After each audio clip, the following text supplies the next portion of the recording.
A journey through history and light, my unforgettable visit to York Minster. Hello, my name is Sofonie Dala, a proud Chevening Scholar pursuing my MSc in Environmental Sustainability Education and Communication at the University of York. Following a recommendation from my department, I made time during Consolidation Week to visit York Minster, one of the UK's most significant and historical sites. The experience was incredible, especially as an Angolan student from Africa. To see in person what I had only read about in history books brought history alive in a powerful way. York Minster isn't just a cathedral, it's a piece of history etched in stone. Inside York Minster, I was surrounded by centuries of rich history, with a particularly captivating sight being the line of 15 kings who ruled over centuries carved into the architecture, each bearing witness to the history that has unfolded within these walls. The Minster is not only an architectural marvel, but also a testament to the resilience and artistry that has withstood the test of time, making it an enduring landmark in the UK. But that wasn't all. I also attended York Minster's Phoenix Show, an unforgettable display of light and sound celebrating resilience, hope, and rebirth. For those interested in history, art, or resilience, York Minster offers an experience unlike any other. I'd love for you to join me in experiencing York Minster Aflame with Light, a captivating light and sound show celebrating the Minster's journey of renewal after the devastating fire of 1984. This show, Phoenix, beautifully narrates the Minster story of rebirth, resilience, and the courage of those who rebuilt it, while autumn's golden hues bathe the structure in a magical light. This visit aligns with multiple Sustainable Development Goals, particularly SDG 11 for sustainable cities and communities by preserving historical sites, and SDG 4 for quality education, fostering cultural learning and awareness. I highly recommend experiencing this unforgettable blend of history, art, and inspiration.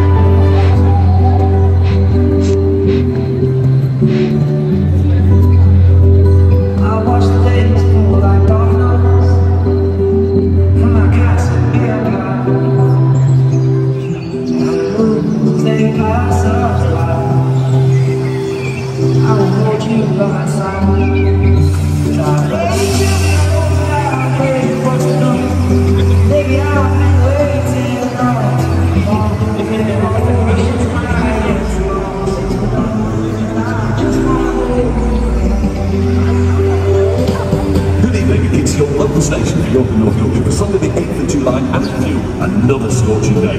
Too hot, too humid for me. And some really wonderful sights in York City Centre I'm hearing about. A woman swatting outside the Decor Hotel, wearing her bikini, passing the Minster, and people cooling off, swimming in the River Ouse. It's been a great day at sports, of course, and John McEnroe winning a decisive victory over Jimmy Connors in the Wimbledon men's singles final. We'll have a special report on that later on. And we'll hear from the team at the Weather Centre. When is this heat going to come to an end?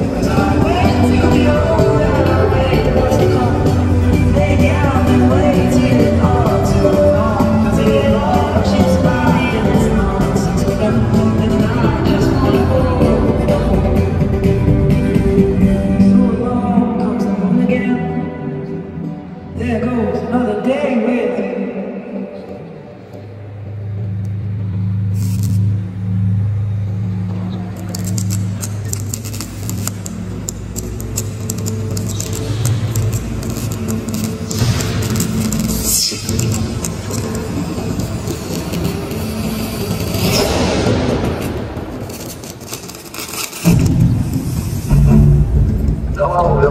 I'm showing up for York Minster to the gate of York.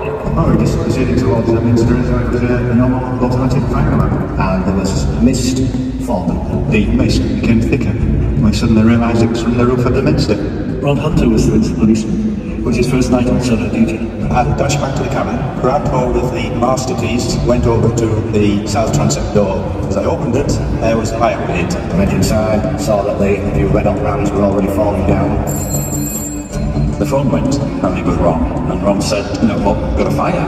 And so, having joined Ron, went into the south transept itself, and the flames were actually coming through the vaulted ceiling. Control, York 1, assistance message from Station Officer Wright, making pumps for My daughter rushed in and said, "Daddy, Minster's on fire." "I'm not joking. My dad jumped up and I let go. And he said we must remove everything from the east then. They were very frightened. The whole place is going to go up in flames. I saw the flame order to before they shot the flames all over that direction.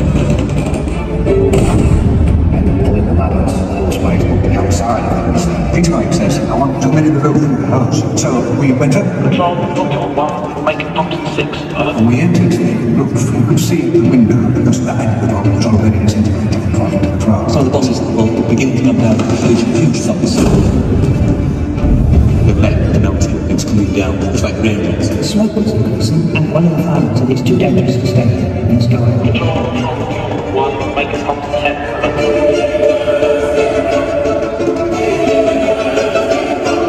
There were pipes going down from the generators pumping the water up to the river. The doors were open. The only way to see was this big acrid smoke all the way out of the place. Back out, they're going in there and play for it. There were 3 firemen literally beneath the great central tower, posing straight up into the fire. We were working a lot at roof level. The firemen were above the fire, and all the heat and smoke was coming their way, so we're taking a lot of punishment. The fire is so intense. Make contact 15, turntable ladders 3, As the fire progressed, we moved nearer to the firefighters. It was quite frightening, it was a bit dangerous, the fire was really There was no pressure on the south beyond the same. They actually made it for us once it was done. The rest of them were the same. make contact 20, The fire chief came to me and said, it's only 5 minutes. I said, Bill, what is it? Whether we've seen it installed or not. I was inside the self-transit, we found out myself. It's something good to know. Get out.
A major fire has this morning badly damaged York Minster.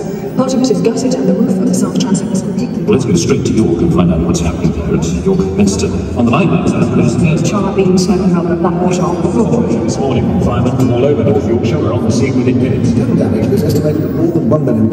The Archbishop of Canterbury. Sleep has left your bed. All the world seems cold. Don't feel like I'm since then. 'Cause I will be the best that I can be for you. And I will try to keep you warm. Came to work, 8 o'clock, found the South Transept just in a mess. Timber everywhere, loose block, lead, sheet lead, just in a big heap on the floor. And then came over a certain myself, certainly there were a lot of them. Oh, let's get this cleared up. Let's prove that we can still do this kind of thing. There was a box that had been in the South Transept where people put donations in. We really put that outside the restaurant. It's donation fund. I particularly remember America, and they said, can't we come and spend a holiday clearing up after the fire? We were all helping out the Minster, and a lot of local businesses gave help. Some building firms gave wheelbarrows, and some supermarkets gave loads of food. People came together. When sleep has left your bed. I felt very daunted, very small, but one of the joiners said to me, we've done it before, we can do it again. The decision came back that the fire damage would be restored in its original manner. We would use oak as the material. Well, a lot of landowners around the land donated oak trees. The Queen gave one from Windsor, Forestry Commission, various bodies of that kind, and some private owners. In the Dean's Park, there was a huge marquee where we had the A-frames assembled. Then they were craned around, quite exactly with the cranes around it. South Transept Hall was a big workshop. You don't often get a chance to work on a vaulting ceiling. We had to work out how to do it. your two roots are the same length, so it's a matter of fitting in until you get the correct angles. When we were talking about the design of the vault, we were looking at the metadicity of the works of the Lord, bless you the Lord, as the theme. And in the draft we left 6 bosses saying, well, they could be subject to a competition. We've been asked if Luke Peter will design 6 of the new oak bosses that will decorate the vaulting of the south transept roof. Hi, I'm Laura Edwards. The design for my ceiling boss is called The Road Window Survived the Flames. The competition got over 33,000 entries, so obviously captured the interest of a lot of children.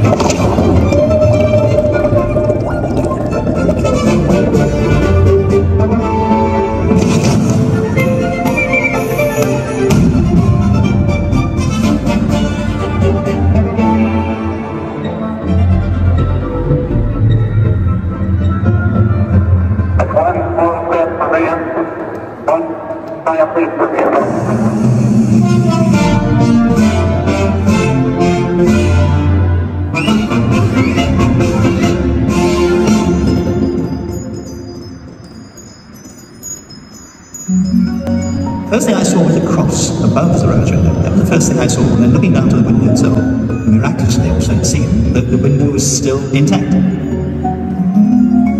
There were hundreds and hundreds of cracks. As the glass cooled, more and more cracks appeared. Instead of hundreds of cracks, it had thousands and thousands of cracks. We've done our best to salvage the glass. That glass now, I'd like to think when it is seen, viewed from ground level, it will look just as good as it did before the fire. So we've kept faith, I'd like to think, with the medieval craftsmen. We have ensured that their work lives on for future generations.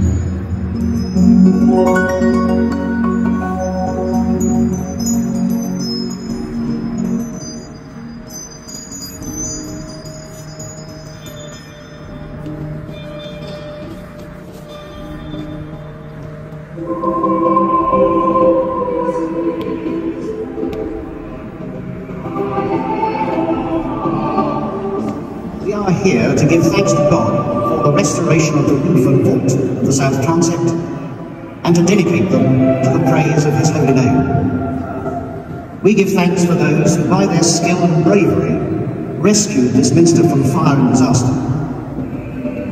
We give thanks for those whose gifts and labours have helped rebuild this holy place and to make it again an image of the glory of heaven. In the end, I think there's a reaffirmation of what human beings can do when they have a problem. They can come, they will come, they have come, and that was what the feeling was in 1988.